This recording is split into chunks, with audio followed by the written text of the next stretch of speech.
여러분 전우자 오시면서 인사하실 때 만나서 반갑습니다. 인사하시겠습니다. 반갑습니다. 할렐루야.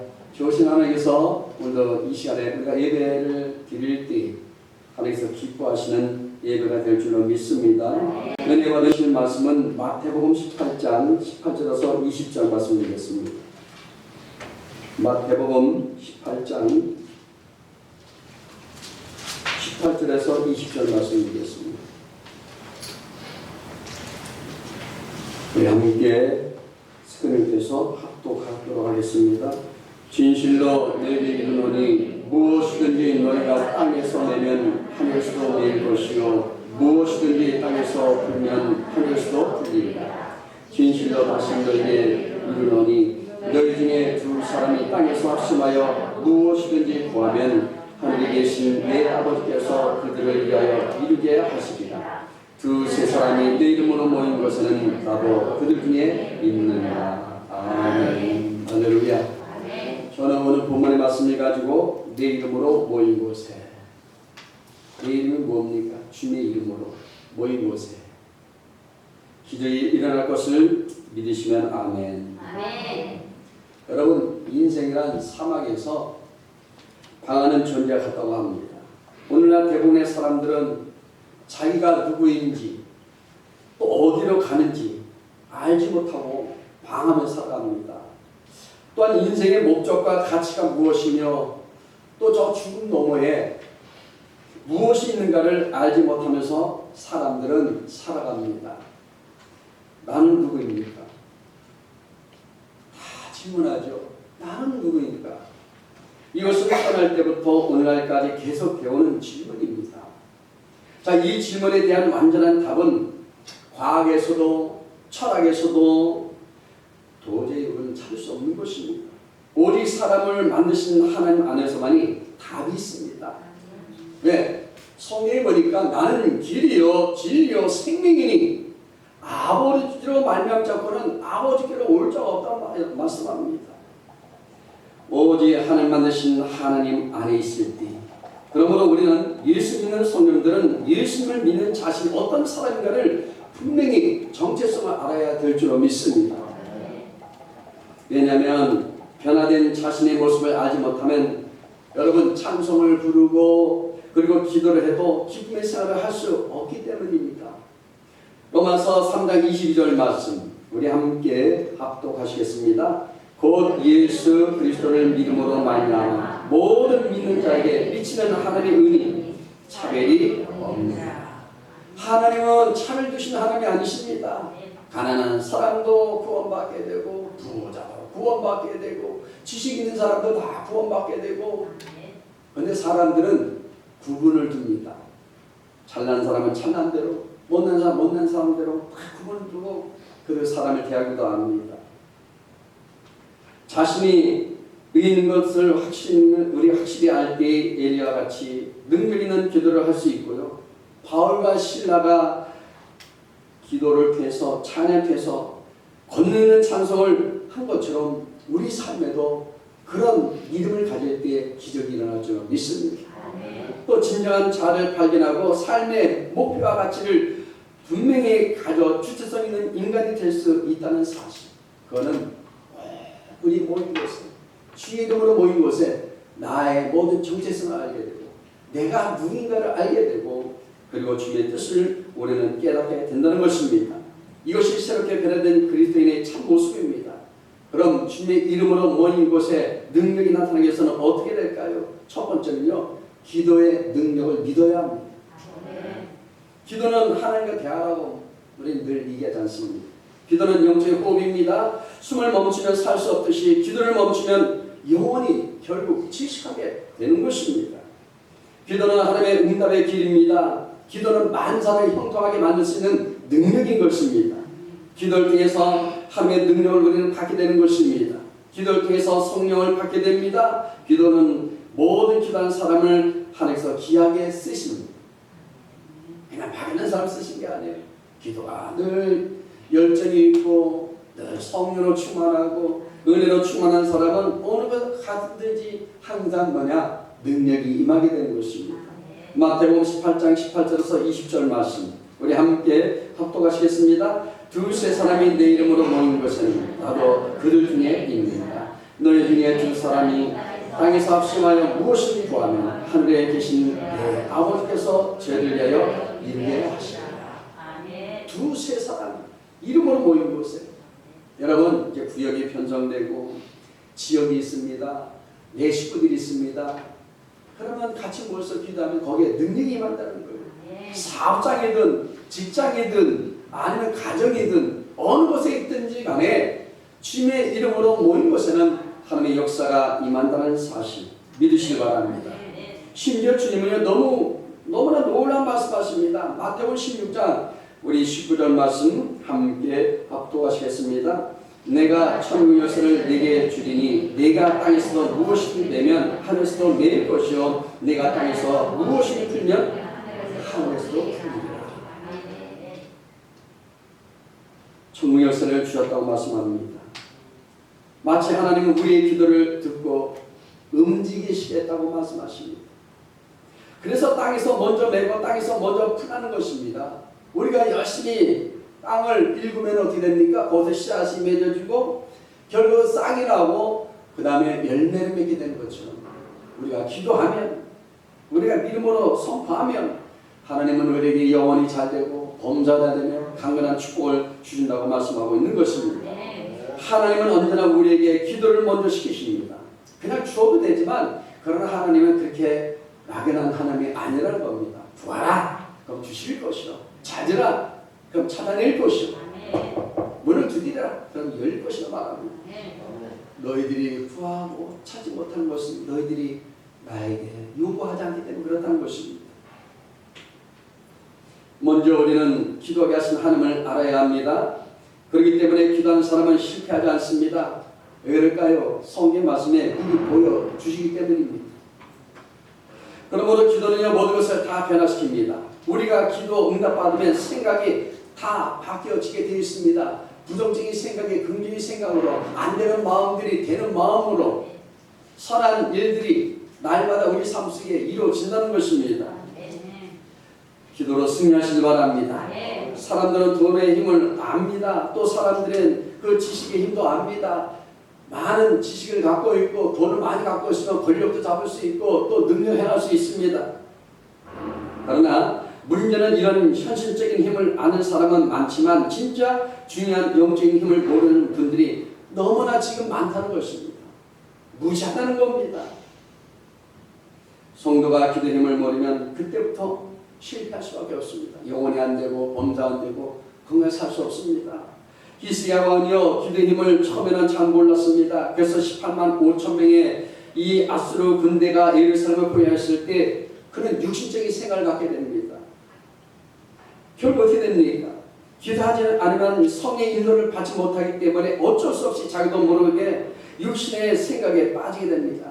겉으로는 금방 될 것처럼 요란을 떨고 그리고 막 이렇게 하지만 여러분 표가 안 나가지만 이미 하나님과의 관계에서는 문제가 생기게 되어 있다는 것입니다. 보십시오. 히스기야 왕이 기도하면 될 텐데 그 기도 대신에 신앙적인 방법을 다 동원해 봅니다. 협상 테이블을 만들고 금과 은을 아수르 왕의 마음을 돌이켜 보려고 합니다. 예금의 원병도 요청해 봅니다. 이것저것 다 해봤습니다. 그러나 인간적인 노력이 다 실패하게 되었다는 사실입니다. 열왕기하 19장 14절 말씀 우리 함께 합독하시겠습니다. 아모스의 아들 히스기야에게 보내 이르되 이스라엘 하나님 여호와의 말씀에 내가 아수르 왕 사메립 때문에 내가 기도하는 것을 내가 들었노라 하시니라. 여기 히스기야 왕이 드디어 하나님의 성전에 엎드려 기도하는 모습을 보여줍니다. 결국 어떻게 됩니까? 이것저것 다 해봤지만 안 되니까 이제는 엎드려 기도할 수밖에 없다. 이제 하나님 앞에 모든 것을 의지할 수밖에 없다는 겁니다. 아수르 왕 사메립이 보낸 항복이라는 이 문서를 펼쳐놓고 그 밤에 하나님께 간절히 이제 기도하기 시작합니다. 좋은 문서가 아니라 이건 완전히 너희들 다 항복하라는 거예요. 이제 100개를 들으라는 거예요. 아수르 왕이 권력 앞에 어쩔 수 없는 상황입니다.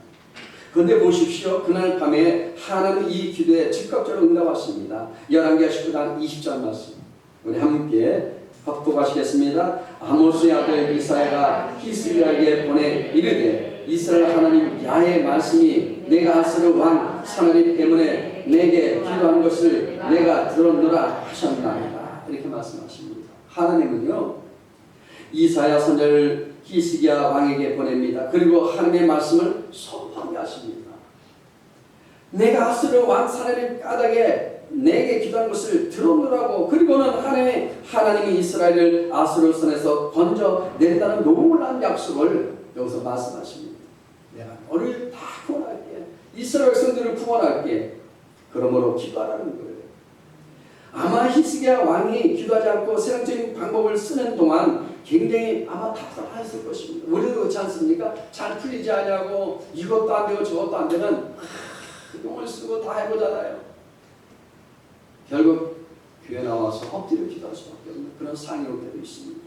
앞뒤가 캄캄했을 것입니다. 말씀과 기도가 다 끊어졌습니다. 선자도 오지 않았습니다. 그러다가 어려움 속에 빠진 것입니다. 히스기야 왕이 요즘 부동의 그 어려움을 당한 것입니다. 그러나 그가 기도할 때 하나님은 즉각적으로 응답하셨다는 사실. 저와 여러분들도 어려움이 있으면 더 엎드려 기도하시기 바랍니다. 하나님의 종을 보내어 놀라운 메시지를 주었습니다. 그리고 그 밤에 야훼 사자가 아스를 지내서 군사 18만 5천 명을 완전히 멸절시켜야 됩니다. 다음날 아침에 오니까 다 죽은 시체가 쌓여 있습니다. 육신적인 방법으로 불가능한 것이 하나님의 역사하시니까 하룻밤에 다 해결되었습니다. 지금도요 하나님이 현존하시고 지금도 이루어주시고 역사를 우리에게 하신 것입니다. 두 번째는요, 우리가 하나님의 능력을 체험하기 위해서는 기도를 해야 합니다. 하나님은 에레미야에게 기도하라고 말씀하십니다. 에레미야 33장 1절 말씀 함께 합독하시겠습니다. 에레미야가 아직 시대의 뜰에 갇혀 있을 때 야야 말씀이 그에게 두 번째로 임하노라 이르시되 이렇게 말씀합니다. 지금 에레미야 선지자는 감옥에 있습니다. 감옥에. 위기를 당하고 있습니다. 에레미야 선지자는요 유다의 멸망 직전에 예언한 바로 이 선지자입니다. 유다의 멸망 눈앞에 두고 안타까운 마음으로 하나님의 말씀을 선포합니다. 하나님께 돌아오라는 거예요. 우상을 버리라는 거예요. 하나님의 그 심판은 이미 정해졌다는 것입니다. 이제 정치 싸움 그만하고 이제는 차라리 바벨론에 항복하라는 겁니다. 지금 우리나라 이 정서도 마찬가지입니다. 이제는 정치인들 다 무릎 꿇어야 돼요. 이제 우리 교회들도 다시 한번 주님께 믿음의 옷깃을 추스리고 재단에 다시 한번 무너진 거 다 수축해야 됩니다. 그리고 기도의 회개 역사들이 나타나야 줄 믿습니다. 하나님께 돌아오면 하나님이 회복해 주실 것이라는 것입니다. 너희들이 주님께 돌아왔을 때 하나님 너희들의 약속대로 이루어 준다는 것. 여기서 선포한 거예요. 그러나 사람들은 에레미야 선지자의 말에 귀를 기울이지 않았습니다. 오히려 에레미야를 친 바벨론주의자로 몰아가서 감옥에 그냥 넣어버렸습니다. 그의 사역이기에 모든 사역에 위기가 온 것입니다. 죽음의 위험을 느끼는 가장 어려운 시기를 그는 맞이하게 됩니다. 이때 하나님은 감옥 안에서 에레미야 선지자를 부르시고 그리고 말씀을 그에게 선포하십니다. 에레미야 33장 2절에서 3절 말씀 우리 함께 합독하시겠습니다. 이를 행하시는 야훼 그것을 만들며 성취하시는 야훼 그의 이름을 야훼라 하니라 이와 같이 이르시도다. 너는 내게 부르짖으라. 내가 내게 응답하리고 내가 알지 못하는 크고 은밀한 일을 내게 보이라. 바로 지금 하나님께서 저와 여러분에게 엎드려 기도하기 원하시는 거예요. 왜? 나라를 위해서 기도해야 되고요. 가정에 위해서 기도해야 되고 우리 국민들의 기도해야 되고 지금 모든 정세가 다 무너지고 사회는 더욱더 이렇게 지금 멈춰있는 상태입니다. 그러므로 우리는요 기도할 수밖에 없다는 것입니다. 우리의 기도를 응답하시는 하나님이 누구신지 여기 밝혀주는 말씀이에요. 왜 사람들이 기도를 안 합니까? 하나님을 잘 몰라서 그렇습니다. 사람들이 눈이 가려져서 그렇습니다. 하나님의 능력을 아는 사람, 하나님의 그 전하심을 믿는다면 진짜로 여러분 기도할 수밖에 없다는 겁니다. 하나님은 응답의 하나님이십니다. 그러므로 이 어려운 고난을 이기려면 기도해야 합니다. 너는 내게 부르짖으라고 이렇게 말씀합니다. 바로 기도하라는 것입니다. 모든 능력의 역사는요, 하나님의 말씀을 믿고 구하는 우리 성도의 기도로부터 시작이 되는 것입니다. 그러므로 기도의 힘을 잃은 우리가요, 기도의 능력을 회복해야 될 줄 믿습니다. 지금 여러 많은 사람들이 기도의 능력을 체험을 못합니다. 죄령도 체험 못합니다. 신약의 교회는 어떻습니까? 오순절 성령 강림으로부터 구체적으로 시작되었습니다. 그러나 실제로는 예수님이 계실 때 온전히 세워졌습니다. 교회는요, 택함을 입은 성도들의 구별된 몸인 것입니다. 그것을 에클레시아라고 얘기해요. 구원받은 자들이 모이는 바로 공동체. 저와 여러분들이 구원받고 저와 여러분들이 주의 은총 가운데서 우리를 택하여 주시고 불러주셔서 하나님의 이름으로 예배드리며 영광 돌릴 수 있도록 우리를 세우셨음을 믿으시기 바랍니다. 이 교회의 머리와 주인은요, 오직 주 예수 그리스도십니다.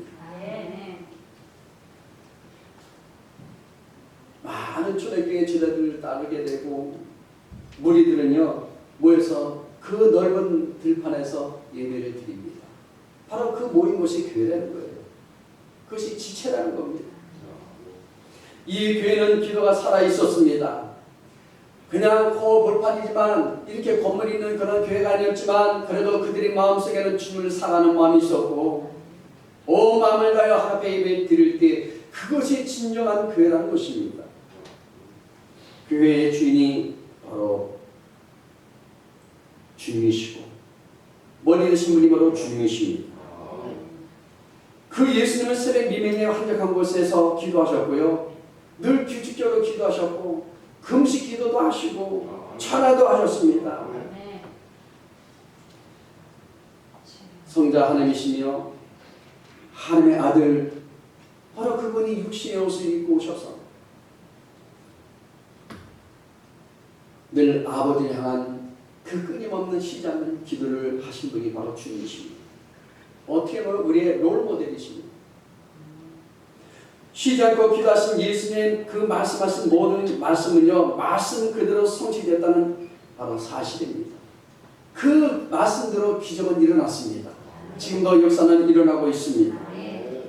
예수님께서 능력을 주어도요, 전도를 보냈을 때는 많은 기사를 행할 수 있었지만 막상 자신들 앞에 문제가 발생했을 때에는 감당하지 못하고 쩔쩔매는 모습을 보이게 되었다는 사실입니다. 누굴까요? 바로 예수님의 제자들입니다. 제자들은 자신의 힘으로 귀신을 쫓을 수가 없었습니다. 예수님을 안다고 해서 할 수 있는 것이 아닙니다. 여러분 다 누구나 다 예수 알지요? 그러나 다 해결 못해요. 바로 주 예수를 온전히 알고 믿음으로 행할 수 있는 것입니다. 사도행전 19장 10절에서 16절 보면 사도 바울이 드란노 서원에서 말씀을 전할 때 하나님이 바울의 손으로 놀라운 능력을 행하게 하셨습니다. 심지어 사람들이 바울의 몸에서 손수건이나 아니면 앞치마를 가져다가 병든 사람에게 얹으면 그 병이 벌떡벌떡 일어나고 고침받는 역사가 일어납니다. 악기가 나갔습니다. 이것을 본 당시 유대의 한 제사장 스게와의 아들 7 아들이 있었는데 저들이 악기를 들린 사람에게 내가 바울이 전파하는 예수를 빙자하여 너희를 명하라고 시험해봅니다. 그런데 그 반응이 어떻게 될까요? 귀신이 반응이. 이때 악기가요 대답하기를 예수도 알고 바울도 내가 알거니와 너희는 누구냐 하며 두 사람이 뛰어올라서 억제하여 이기니 저희가 상하여 벗은 몸으로 다 도망갔더라. 성경의 말씀 나옵니다. 여러분 우리는 도망자가 아니라 예수 이름으로 선포하시면 마귀는 한 길로 왔으나 7길로 도망갈 줄로 믿습니다. 여러분 제자들이라도요 예수 이름으로 기도할 때만 할 수 있는 것입니다. 예수 이름으로 우리가 선포해야 됩니다. 아까 대표기도 하실 때도 예수 이름으로 기도합니다. 꽉 들어가잖아요. 시작과 끝도 다 예수 이름인 것입니다. 전능하신 하나님 믿는다면 우리는 그러므로 기도해야 합니다. 마지막 세 번째는요, 우리가 하나님의 능력을 체험하기 위해서는 기도하면 놀라운 일들이 일어난다는 사실입니다. 기도는 하나님과의 대화 속에서 우리들의 마음을 표현하는 것입니다.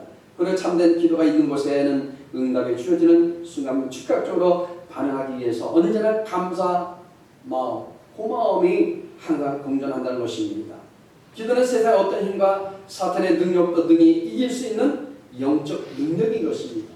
여러분 성령 처음 받으면 은혜 받으면 감사가 저절로 나옵니다. 하나님 감사합니다.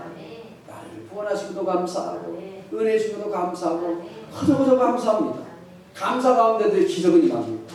감사 가운데 병이 고침받습니다. 감사 가운데 여러분 환경이 열려집니다. 감사 가운데 여러분 자녀들이 변화됩니다. 믿으시기 바랍니다. 그런데 사탄은요, 성도가 무릎을 꿇지 못하도록 환경을 자꾸 혼란스럽게 합니다. 기도를 못하게 만들어요. 하나님을 더 온전히 믿지 못하게 만듭니다. 이럴 때일수록 성도는 무릎을 풀어야 합니다. 어렵고 힘든다 할지라도 무릎을 꿇으시기 바랍니다. 성도가 무릎을 꿇을 때 사탄은요, 우리를 주목하게 되는데, 이렇게 영적 전쟁을 하게 되는데, 영적 싸움에서 승리는 바로 무릎을 꿇고 기도하는 성도에게 온다는 사실입니다. 우리 교회는 늘 무릎 꿇습니다. 저는 늘 강단에서 하나님 앞에 기도합니다. 하나님 도와주옵소서. 우리 제자들 도와주옵소서. 저녁저녁 기도합니다. 우리 안수사님, 우리 권사님들, 우리 집사님들, 우리 청년들 이름 불러가면서 기도합니다. 여러분 한 번 한 번 부르면서 기도하는데 보통 3시간씩 기도하잖아요. 우리 또 집사님 오셔서 같이 기도하죠. 기도하면 거기에 하나님의 은혜가 있고, 기도하면 하나님께서 역사하시기 때문에 그래서 엎드릴 수밖에 없는 것입니다. 그러므로 여러분, 우리는 날마다 승리하기 위해서는 여러분들이 기도에 집중하시기 바랍니다. 기도에 다른 것으로는 이런 종류가 나갈 수 없다고 분명히 말씀합니다. 옛날 기도를 보십시오. 무릎을 꿇는 그 기도는요, 이방 선자들을 물리치고 제거할 수 있었습니다. 또한 3년 반 동안 비가 오지 않던 것이 비가 오게 되고요. 하나님의 역사는요, 비를 멈추게도 하십니다. 여러분 가정도 마찬가지입니다. 여러분 가정도 우리는 믿음으로 나갈 때 은혜의 담비를 허락하여 주시고 문제마다 다 해결할 줄로 믿습니다.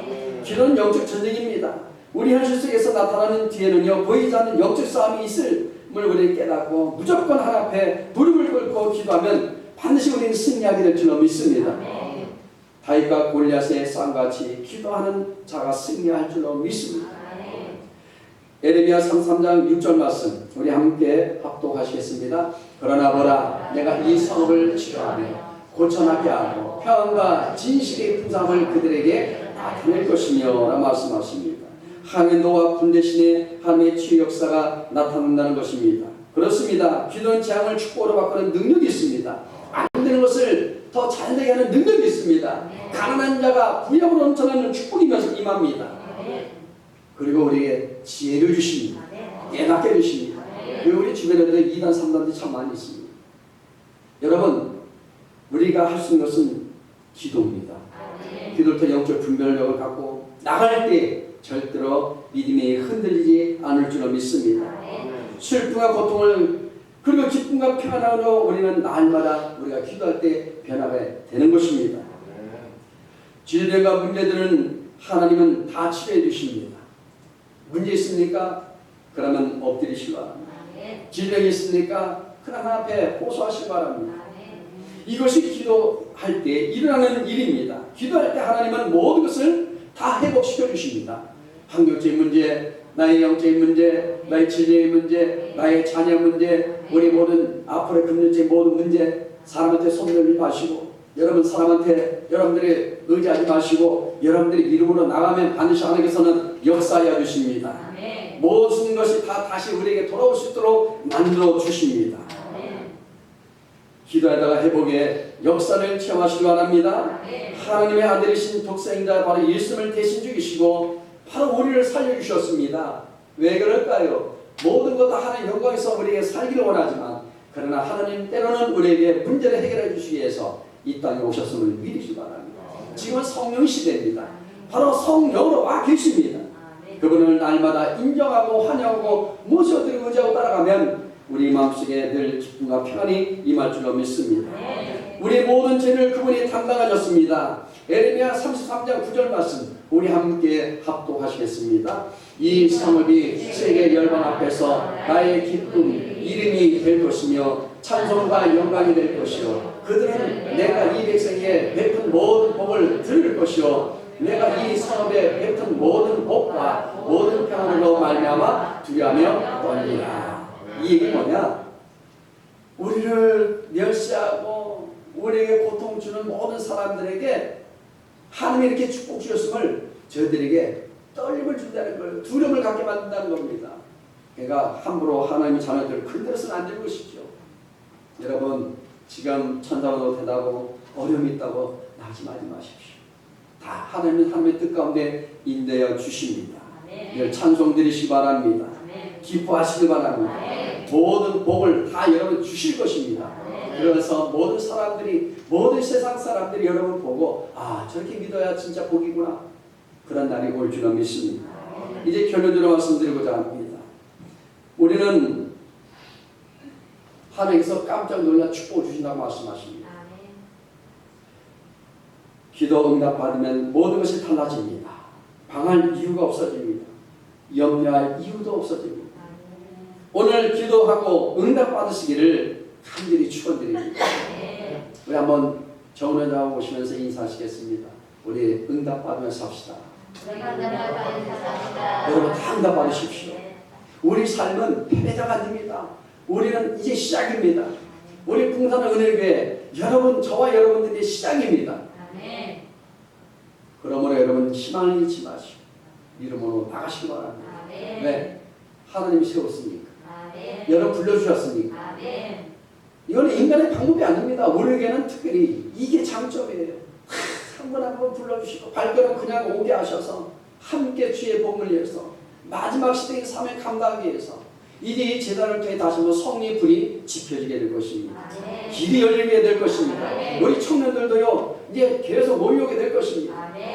저는 오늘 또 하나님 주신 환상을 봤어요. 그러니까 초등학생들도 들어오고 청년들도 몇 사람이 또 탁 들어온 걸 제가 오늘 아침에 잠깐 지금도 생각합니다. 하나님 이와 같이 그런 기도를 베풀으십니다. 여기 있는 분들이 그런 분들만 오신 분들이에요. 하나님께서 꿈을 보여주셨느냐면 반드시 또 오시더라고요. 굉장히 조만간에 또 하나님 보여줄 것 같아요. 할렐루야. 그런 희망을 가지시고 살아가실 주님 이름으로 축원드립니다. 기도하겠습니다. 하나님 감사합니다.